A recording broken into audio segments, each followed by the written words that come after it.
Olá, vamos a mais um episódio do podcast Anestesia de Valor, uma comunidade que carrega a assinatura da Anestec, plataforma número 1 em anestesia digital. Eu sou o Jorge Preto, sou médico anestesiologista e o CMIO da Anestec. Hoje, aqui do meu lado, estamos recebendo o Birajara Maia. Ele é mestre em Ciência da Computação pela Universidade Federal de Santa Catarina, MBA em Finanças, Auditoria e Controladoria da Fundação Getúlio Vargas, e com destaque na participação do MediaX, programa de pesquisa e inovação da Universidade de Stanford, e ele é vice-presidente de tecnologia e produto da Bionexo.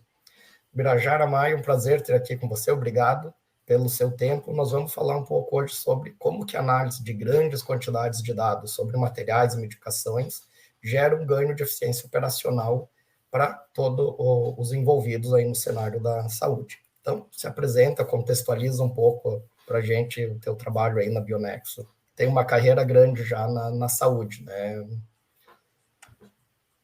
Jorge, obrigado novamente pelo convite. É muito bom estar aqui falando principalmente sobre tecnologia aplicada à saúde.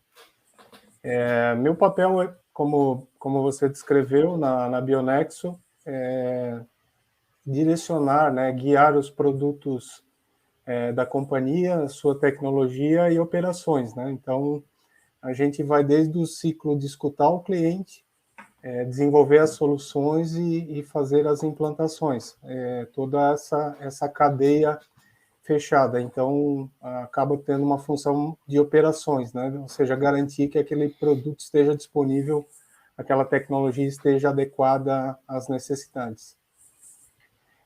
A Bionexo, em linhas gerais, é uma health tech. Ela foi fundada já há 20 anos e ela tem principalmente o seu foco, como a gente gosta de falar internamente aqui, do planejamento ao ciclo de receitas. Então, na jornada digital dos hospitais, operadoras e fornecedores, ela toca o planejamento, ou seja, soluções que antevêm aquelas aquisições, os marketplaces, como você citou, materiais, medicamentos, a gente tem órteses e próteses, também especificamente soluções de nota fiscais eletrônica para fazer follow-up das solicitações que estão sendo transacionadas entre essas partes, geralmente fornecedores e os clientes. E também a gente tem dentro desse complementário a esse ciclo todo que a gente está falando, é o que a gente chama de supply chain, nós temos soluções de IoT, ou seja, também garantir, através de leitores, aquela contagem rápida de materiais em tempo real, estoques em tempos reais, até soluções de cold chain, que armazenam soluções de alto custo, com temperatura, data, lotes de validade, para quê? Para garantir esse ciclo de saúde.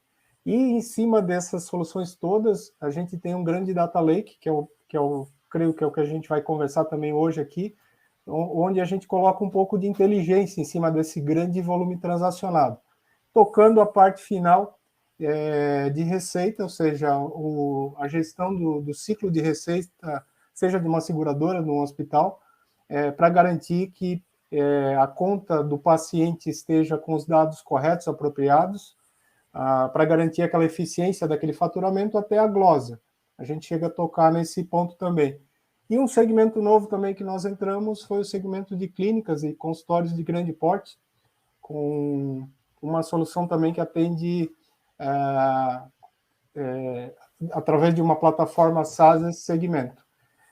Esse conjunto todo que eu comentei aqui deve transacionar no final desse ano 18 bilhões de reais no Brasil, Argentina, México, Colômbia, Equador, ou seja, a gente acaba tendo uma visão da saúde no Brasil e na América Latina.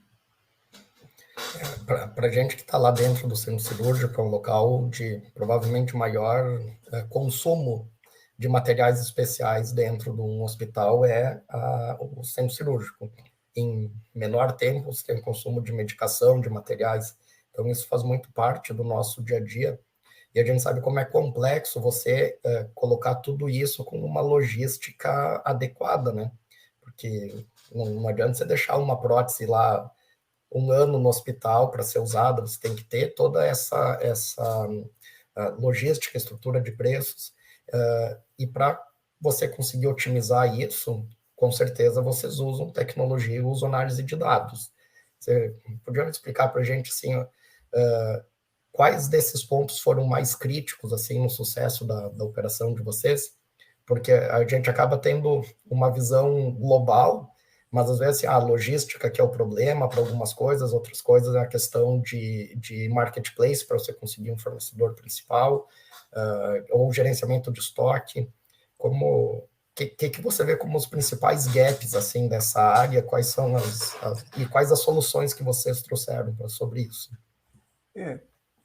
Assim, como que a gente gerencia esse ciclo de vida do dado, né? Na prática, de ponta a ponta.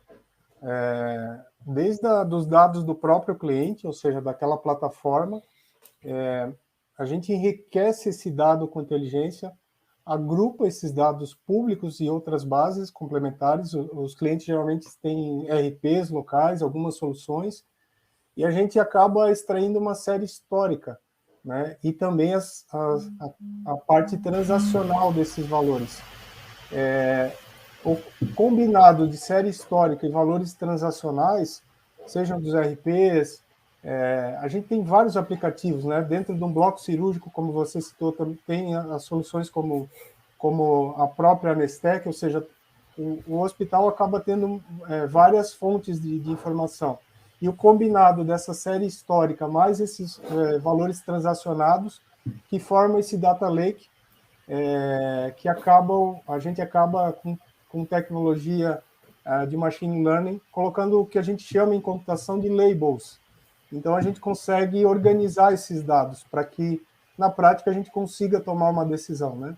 Então, através dessa tecnologia toda, em 2015, com a FIP, e por ter esse valor transacionado tão expressivo, a gente começou a trabalhar num indicador que mede a inflação médica.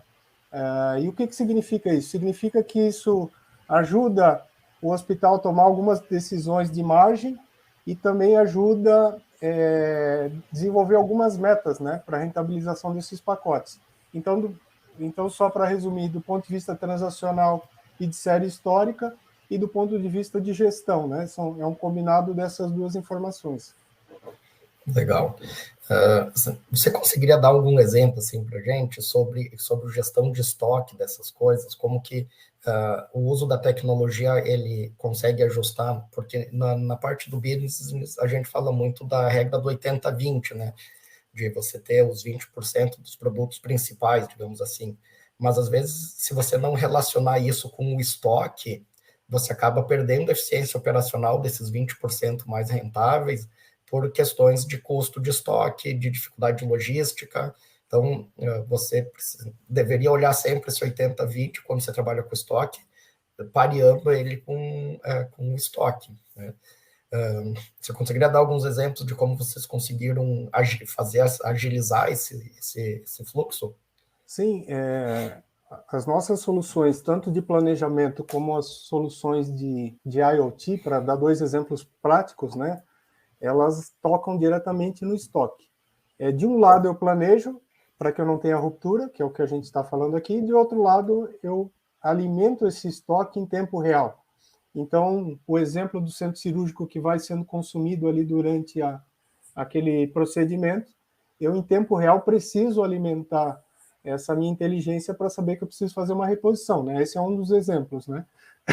E com as soluções de planejamento, a gente vê muita importância nesse mercado, porque eu consigo utilizar, diferentemente dos RPs, alguns algoritmos estatísticos.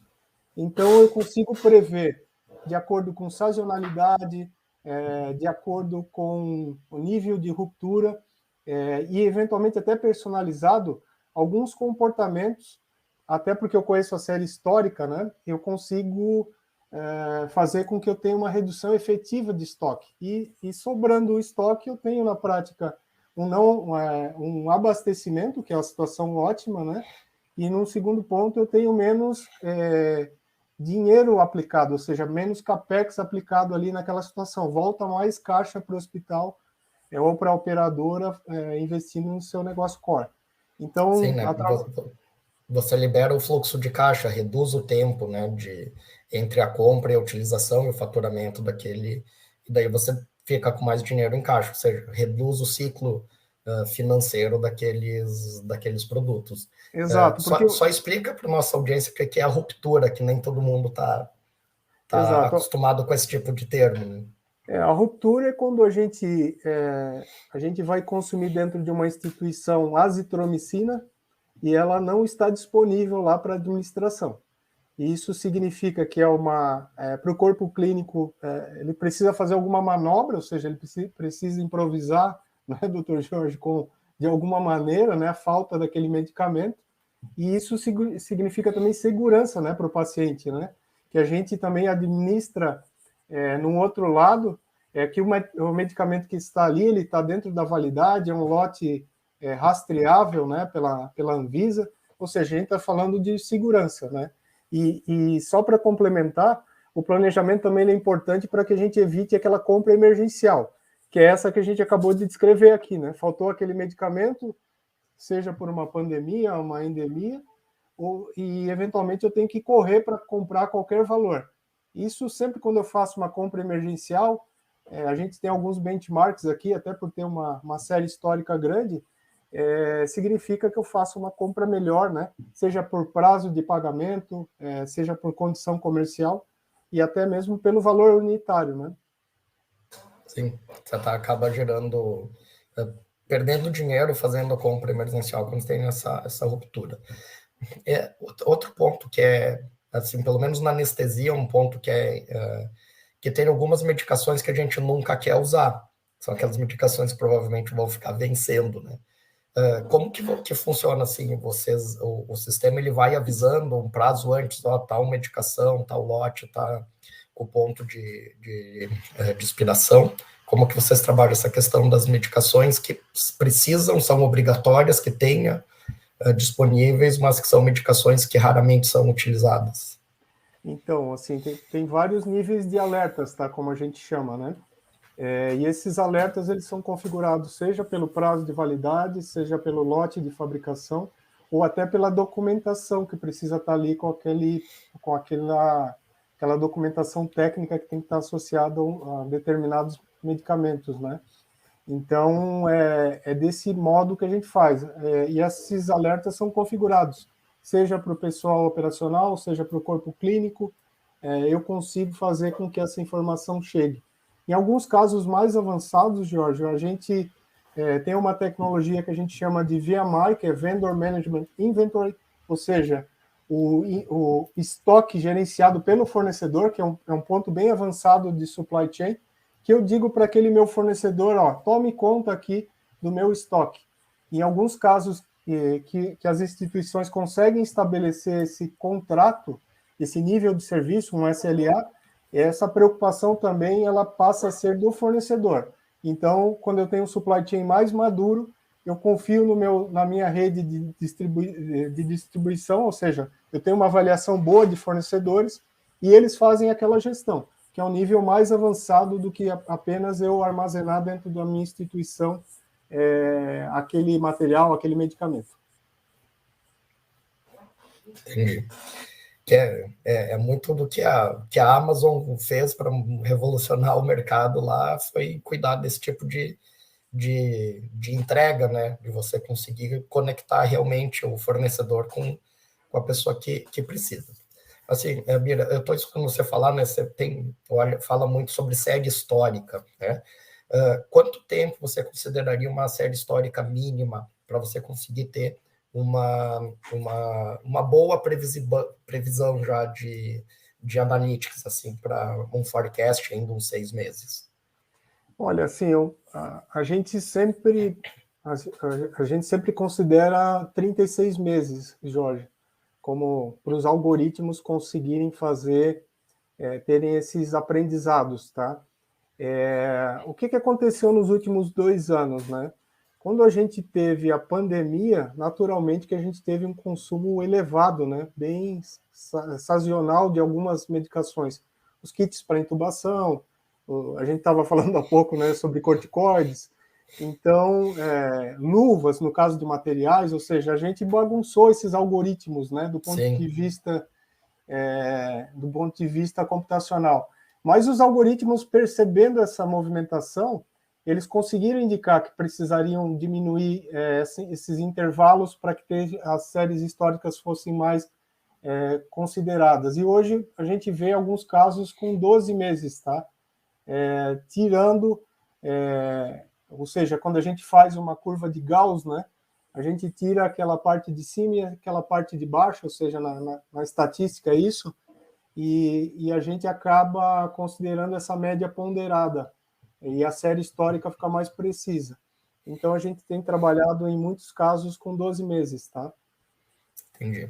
Eu te pergunto isso para a gente falar um pouco, porque o nosso público é basicamente de anestesistas, né, e pessoas envolvidas com qualidade, segurança, com gestão, e às vezes o pessoal não tem essa ideia de como, qual é a importância de você ter uma grande base de dados, hoje chama de data lake, né, organizada com informação resgatável, e a gente precisa sempre de volume de informação e de série histórica.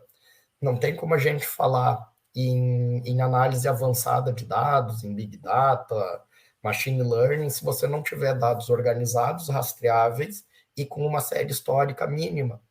Então, assim, você começa hoje, você implanta uma solução hoje, para ela te trazer resultados de uma maneira gradual. Você vai precisar alimentar essa base, organizar, para você colher os resultados disso no médio e no longo prazo.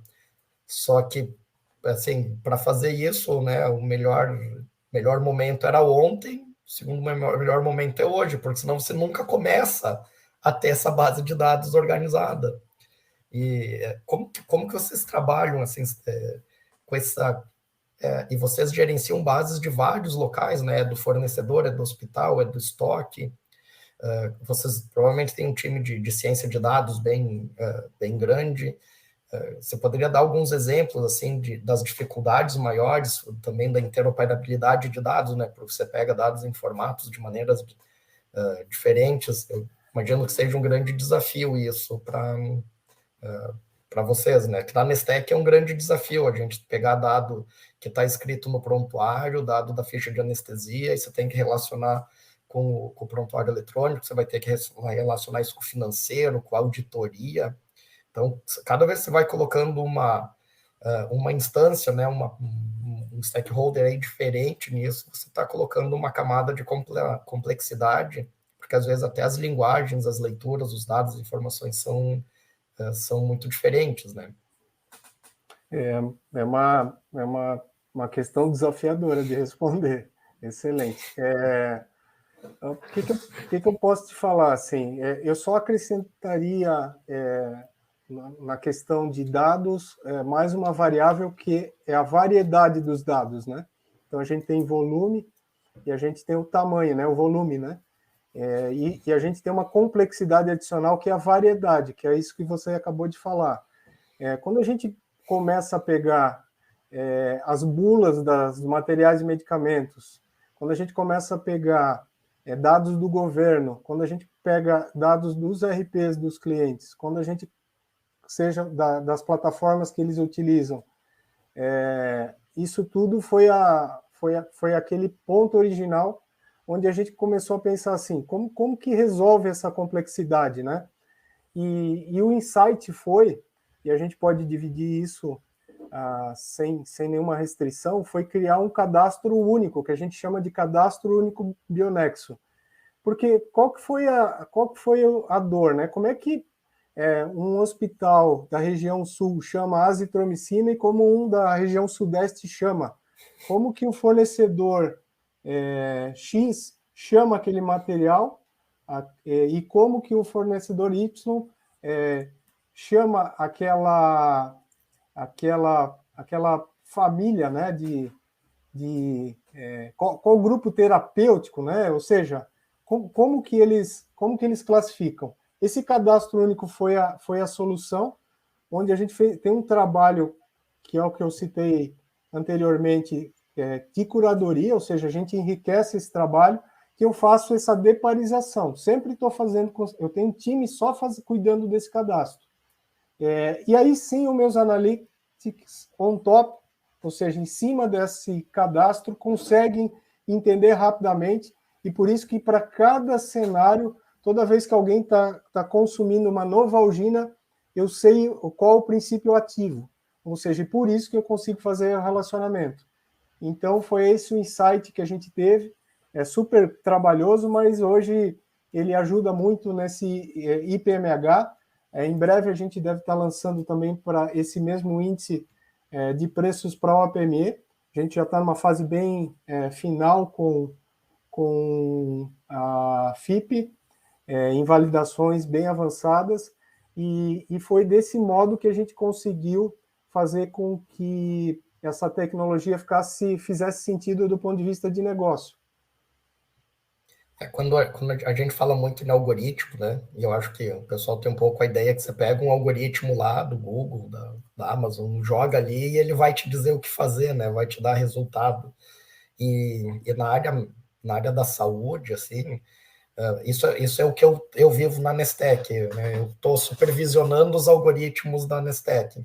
Você tem que ter o profissional especializado para você supervisionar o algoritmo, porque senão ele faz agrupamentos, faz cluster, relaciona, mas às vezes aquela relação não faz muito sentido, porque é um algoritmo que você pode usar para o supermercado, para uma empresa de transporte e vai querer aplicar ele na saúde. Então você tem que direcionar ele. E eu acho que esse é um dos grandes desafios, que é o que você falou, a gente tem uma equipe só cuidando desse cadastro único, para você ter uma informação que você consiga realmente avaliar. Eu vou te dar um exemplo, só para você ter uma ideia. Sabe quantos códigos de procedimentos únicos a gente tem registrados na Nestec? Mais de 72 mil. Como é que você vai conseguir comparar uma cirurgia de vesícula se tem 20 códigos diferentes, 20 jeitos de escrever aquilo diferente? Então, a gente está passando por um grande trabalho de supervisionamento de algoritmos para a gente conseguir unificar, ter um cadastro único de procedimentos, que vai ter que ser uma solução nossa, porque não tem essa solução. Tem inúmeras tabelas, e daqui a pouco algum outro cria uma outra tabela, e daí atualiza a tabela, e daí tem gente que usa a tabela antiga, e daí não tem correlação. E ainda para a cereja do bolo, o cara cria o código dele, pacote cirurgia de colecistectomia, código 000001. Ele vai colocando tanto de zero até não ter nenhum outro igual. Cara, isso é o terror de quem trabalha com dados, né? Não sei se vocês têm alguma situação, isso está nos dando bastante trabalho. A gente está já chegando próximo de uma solução, mas é algo que é extremamente difícil. E se você não tem isso, cara, você não consegue evoluir de uma série de outras coisas, que é o que você falou, o algoritmo que vem no top ali para fazer o analytics. Se você não conseguir dizer que tipo de cirurgia agrupar elas de maneira correta, a gente não consegue executar outras funcionalidades que a gente tem para desenvolver. Eu acredito que é muito semelhante disso que você está falando desse cadastro único que vocês tiveram que criar. Quanto tempo demorou para vocês criar isso? Cara? Vocês têm ideia? Esse desenvolvimento todo, ele foi um desenvolvimento que já é feito há bastante tempo, né? Ele é uma ideia quase que original da companhia lá atrás, e assim, esse esforço ele que nem eu comentei, assim, ele é contínuo, né? Contínuo. Não é que ele está pronto, né, Jorge? Ele é vivo, né? A gente está conversando aqui, está tendo novos materiais, os fornecedores estão criando novos itens, né? A tecnologia em si, ela nunca é muito complexa de criar, mas como você falou, como é que eu crio um cluster, né? De um pedido que está sendo feito num hospital no Rio Grande do Sul, e eu vinculo ele com um pedido de um hospital que está sendo feito em Santa Catarina, para distribuidores diferentes, né? Então, eu tenho que através, lá no modelo de implantação, daí a gente tem que dar um passo para trás, isso daí já não é mais tecnologia, eu tenho que criar como se fosse uma metodologia de implantação bionexo, né?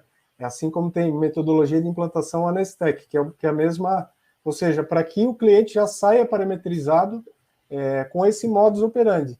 E dali sim a gente tem os benefícios dos clusters, de tudo que a gente comentou aqui, né? Mas isso passa também até por uma estratégia de processo de onboarding, né? Ou seja, como que eu faço o setup desse cliente para que ele já na sequência se beneficie disso, né? E é esse que foi o grande desafio. Quanto tempo é o onboarding de vocês, cara, assim, mais ou menos? É claro, vai Olha, variar de produto para produto, ele, né? ele, ele varia bastante. Eu tenho casos o produto core ele é um onboarding muito rápido, ele varia dependendo da integração que o cliente quer, né? Ou seja, o que é uma integração? É que quando ele coloca um pedido na plataforma, já vai direto lá para o RP e vai direto para o fornecedor. Como nós temos muita integração com fornecedores, mais de 900 fornecedores são integrados direto, todo cliente que opta por ter a integração, ele dentro do seu próprio RP, ele já comanda um pedido que vai cair direto lá no RP. Então, eu te diria que é uma média de 15 dias para tudo que é padrão aí de mercado, tá? Para a plataforma de compras, para você ter um número assim geral. Uhum. São em 15 Sim. dias a gente consegue fazer esse setup. Legal. Com situação padrão, né? Vocês conseguem integrar com a maioria dos prontuários eletrônicos? Sim, eu tenho. A gente tem um motor. O que é o motor? É um engenho. Dentro desse engenho, nós temos uma tecnologia. Ela é um único motor para todas as soluções, ou seja, eu não fico falando várias vezes com aquele provedor, e à medida que eu instalo esse provedor, eu tenho os prontuários de mercado ali dentro cadastrados. E eu sigo as atualizações num único ponto, que é o motor. Isso é centralizado. Teve uma nova atualização, eu atualizo o motor e, naturalmente, eu falo com os prontuários aí de mercado. A grande maioria deles são 7 ou 8, né, conhecidos. Sim. A gente integra padrão. Acho que é isso, né? Vocês fizeram essas integrações direto com a equipe de cada um dos prontuários? Não, Você... caso a Não, caso, né? tá. Tem prontuários que são fechados a integrações, isso é bem comum no mercado da saúde, e tem prontuários que nós temos parceria. Então, tem os dois modelos, e a gente dá a opção para o cliente sempre, né? Sim. Quer fazer via integração padrão, esse motor fala, quer fazer sobre uma integração Bionexo, esse cliente também tem essa opção. Isso fica muito na TI, tá? Uma decisão muito do pessoal de TI. A maioria opta por ter o nosso motor, porque sabe que a gente está pronto para fazer as atualizações. A gente consegue ser mais rápido que os prontuários, tá? Na maioria Sim. das vezes. Sim. Você não acha que a gente, no Brasil, pelo menos, assim, a gente ainda tem a gente tem um atraso tecnológico na questão de dados, assim, dentro dos prontuários eletrônicos, que parece uma tecnologia ainda muito que os prontuários eles foram feitos para digitalização, ou seja, transformaram em digital, mas não prepararam o digital para serem dados resgatáveis e analisáveis. E aí, esse foi um do core business de vocês, isso dentro da Nestec, que estão sendo empresas de fora que estão tendo que vir trazer isso para dentro dos prontuários, porque eu percebo uma morosidade, assim, até uma certa falta de intenção de ajustar isso. Não sei qual é a tua percepção. É como a gente está desenvolvendo tecnologia complementar ao prontuário, obviamente que a gente é um pouco crítico, né? Porque se o prontuário resolvesse isso que a gente está fazendo, a gente não precisava existir, né? Então, assim, eu vou te responder isso com uma resposta um pouco mais longa. Em 2016 ou 2015, eu tive num evento que é um evento bem conhecido para a área de saúde e tecnologia, que é a RIS, né? Um evento é a RIMS, né? Ela é uma entidade americana que congrega vários fornecedores. E uma das surpresas, quando eu cheguei pela primeira vez, foi a primeira vez que eu participei desse evento, eu vi que lá fora eles têm interoperabilidade, porque eles nasceram assim, né? Porque eu tenho um bom prontuário, eu tenho um bom sistema de lavanderia, eu tenho um bom sistema de anestesia, eu tenho um bom sistema de compras, o meu back-office é um ERP que só faz contabilidade, ou seja, eles nasceram dentro dessa visão de interoperabilidade, né? Com toda essa tecnologia que a gente está conversando aqui, né? Diferente aqui do Brasil, a gente começou tendo soluções todas non-stop, ou seja, tudo dentro de uma caixa, né? Eu faço tudo. E eu vejo que isso é uma questão mais de tempo, assim, de evolução, porque a natureza é essa interoperabilidade, né? Quando a gente fala muito de Open Health, Jorge, eu acredito que é esse caminho que a gente tem que tomar, né? Ou seja, o que você faz de bem? Eu tenho uma super app aqui de anestesia. Então ela é standard de mercado. Eu tenho um bom sistema de compras, então isso aqui é standard de mercado. A gente não consegue fazer tudo bem, né? É impossível. Praticamente todas essas soluções que eu te descrevi aqui é uma energia incrível, a Nestec é a mesma coisa, né? Então, eu acredito que a gente deva caminhar num determinado momento para sistemas que sejam mais interoperáveis, tá? A tecnologia está pronta, né? Mas é uma questão mais de dar esse passo. Mas você não percebe uma falta de empenho, até diria, dos prontuários eletrônicos de melhorarem a sua própria estrutura de dados do ponto de vista de evolução médica mesmo? É tudo muito escrito, é tudo muito texto, tudo muito, cada um escreve do jeito que quer e você não consegue resgatar esse tipo de informação que se você for olhar, cara, se você perguntar num grande hospital se ele sabe quantos pacientes hipertensos internaram para fazer uma cirurgia, eles não sabem. Como é que você vai tomar uma medida assim? Não, a gente precisa de um grupo multidisciplinar para cuidar de hipertensão, porque esses pacientes estão complicando mais. A gente não consegue tomar esse tipo de conduta, de ação, porque a gente não tem dados, a gente só sabe as médias. Entendeu? E isso é algo, eu e o Jorge, a gente vem falando há mais de 10 anos sobre isso, né? Que nós dois tínhamos esse background de ser programador antes de ser médico, né, cara? E você entra ali, você vê que é tudo um raciocínio não linear. O raciocínio médico, eu acho que é o antagônico da programação, que tem que ser uma coisa do lado da outra, se não tiver uma letra errada, não funciona. Só que, assim, faz 15 anos já que eu sou anestesista e eu não percebo, assim, quase nada de modificação de busca por informações mais rastreáveis, mais utilizáveis. E se você for colocar assim, claro, tem algoritmos de reconhecimento de linguagem natural, só que eles não são tão confiáveis assim. E aí, como que você vai tomar decisões de saúde baseado em informações não muito confiáveis? Aí parece que a gente está correndo atrás do próprio rabo.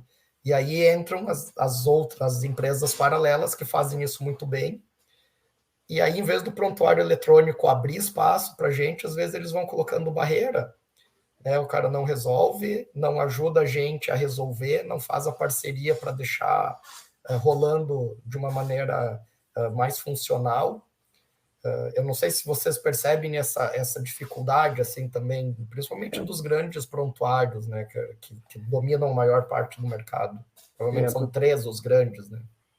Uma excelente pergunta, né? Eu tô pensando aqui como te responder. Até porque eu desenvolvi prontuário, né? Então, o que eu vejo, né? O prontuário, primeiro assim, tem uma parte toda de tecnologia, seja laudar por voz, né? Seja SNOMED, seja lista de problemas para gerar um CID. Tem muita coisa, né? Quando a gente fala dos metadados e os arquétipos do prontuário, né? Ou seja, a gente, sem dúvida, são nenhum desses prontuários de mercado acaba tendo essas tecnologias. Mas o que eu entendo também? Que o prontuário eletrônico, ele lá atrás, ele teve uma origem para ajudar aquela instituição a faturar, tá? Assim, eu vejo que todos eles, lá no fundo, eles começaram desse modo. E porque a tecnologia deles é muito on-premises, isso não é tão trivial, ou seja, eles têm essa noção, só que também não é trivial de fazer esse rollout para um sistema. Não é trivial atualizar um sistema de prontuário ou de faturamento de um hospital, né? São muitas customizações. A saúde é personalizada. Então, eu estou te respondendo desse modo, assim, eu acho que tem um pouco de entrave de tecnologia, não e o prontuário tem uma preocupação grande de ser íntegro, né?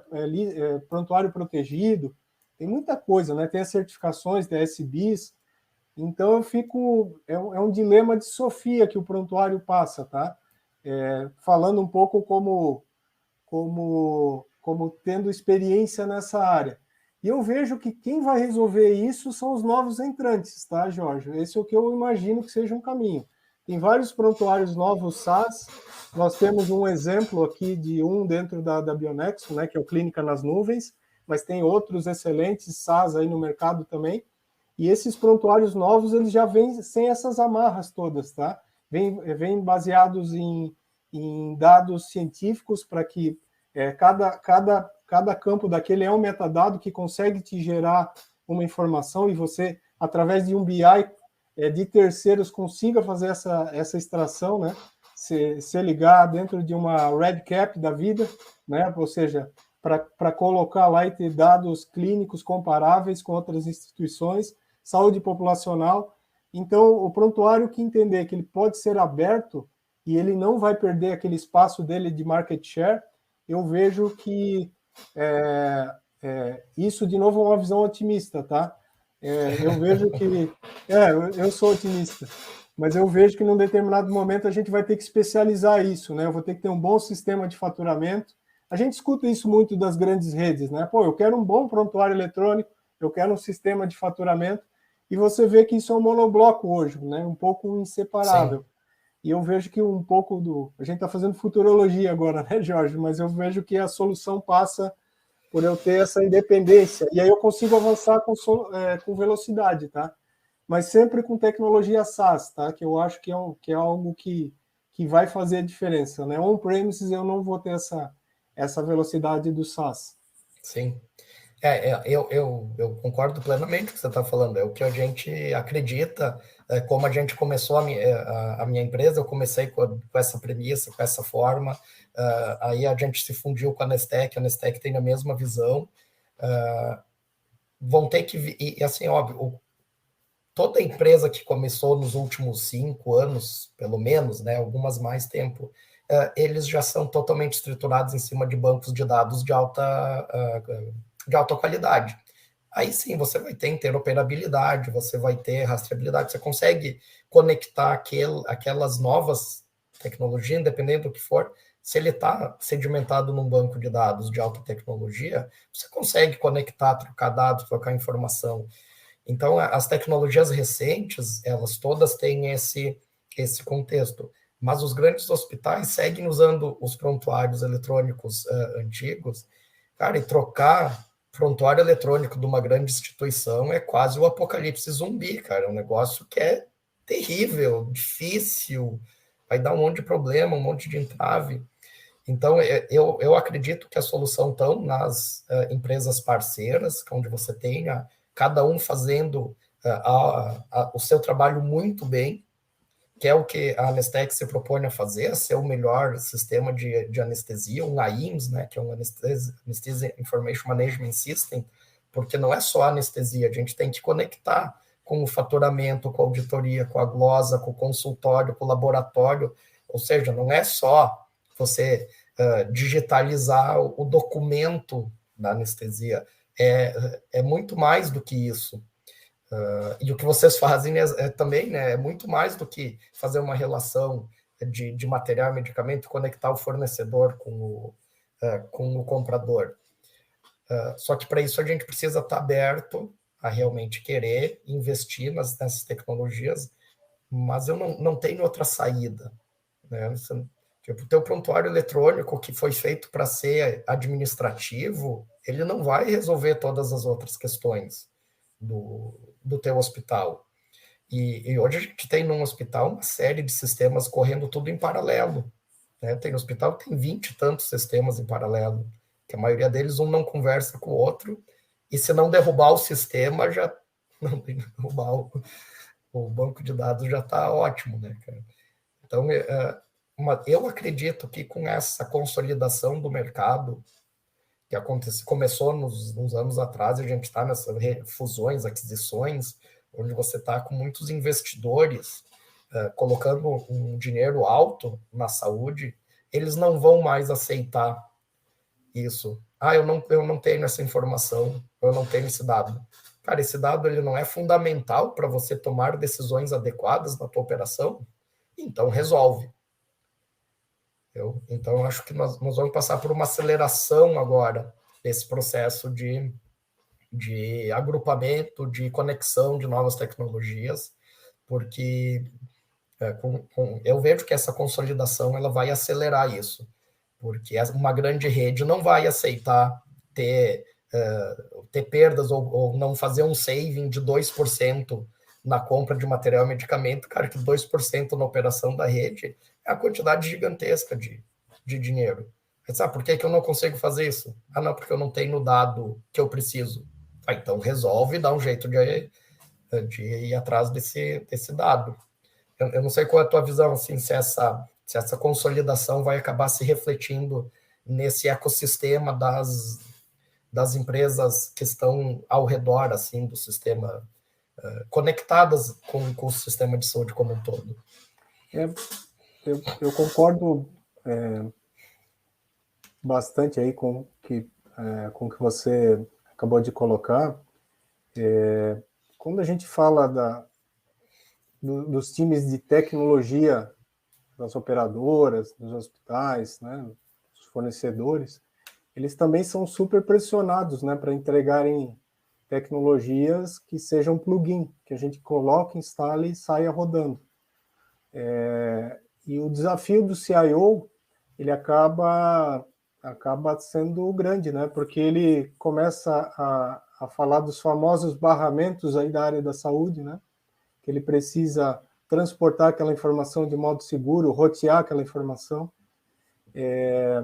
Tem toda uma questão que a gente acabou não comentando, que é a Lei Geral de Proteção de Dados associado à segurança. Tem uma pressão grande também, ou seja, tem que acelerar, mas também tem que manter um risco, que é algo que na tomada de decisão desses executivos, isso está sempre na pauta. Mas eu entendo que, novamente, quem conseguir resolver essas dores por partes vai ter uma vantagem competitiva. Quem conseguir integrar, independente se o fornecedor quer ou não integrar, vai ter uma vantagem competitiva, né? Porque isso é que vai gerar o padrão de fato, ou seja, eu preciso conectar rapidamente a Nestec aqui no meu prontuário. Vai vir assim, né? Então, sim, num determinado momento, eu lembro, eu admiro muito a história da Nestec, o Diógenes lá contando no começo que de hospital em hospital, e as coisas começam a mudar, né? Ou seja, a gente vai evangelizando, vai explicando da importância, e eu acredito que é isso que vai transformar essa indústria, né? Essa necessidade de velocidade. Por isso que eu acredito não no monolito, eu acredito no SaaS e especializado, né? Porque isso aqui, por mais que tenha um combo econômico, né? Ou seja, tenho tudo aqui dentro, mas eu quero o que tem de melhor de anestesia, eu quero o que tem de melhor, novamente, de compras, né? Eu quero o que tem de melhor de RP, e não necessariamente eu siga nessa linha monolítica, ou seja, algo mais lento e mais caro, né? Porque vai ficar mais complexo de manter isso, né? Você citou um caso super relevante, ou seja, uma atualização hoje de qualquer RP é algo que dá arrepios em todo seja corpo clínico, seja o staff operacional, todo mundo fica super preocupado, né? O que vai quebrar, o que vai parar, né? E é uma operação não stop, né? A gente às vezes esquece, né? Mas o hospital não fecha, né? A operadora não para, né? Então é algo que eu acho que vai ficar mais natural.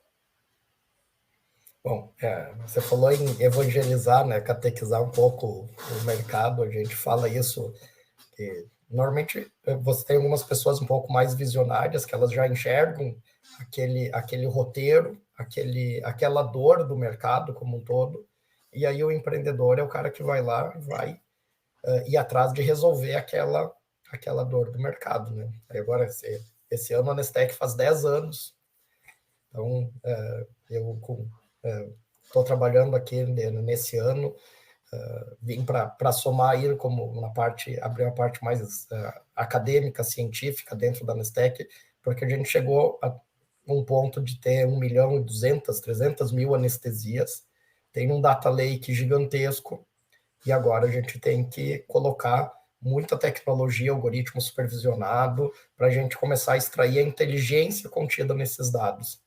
Eu acho que ainda na minha área, na medicina em geral, a gente ainda não tem essa conscientização de como a análise dessa grande quantidade de dados, desse data lake de 1 milhão de anestesias, como isso vai mudar o nosso dia a dia, como isso vai impactar a rotina de cada um, com suporte à decisão, com decisões estratégicas, com o direcionamento dos recursos, seja ele financeiro, humano, tempo, energia, para as coisas mais importantes daquela instituição.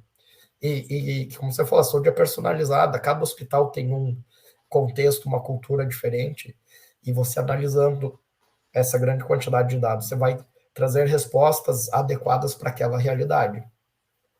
E esse é o nosso desafio para os próximos anos, é extrair agora essa inteligência contida nos dados que a gente já tem.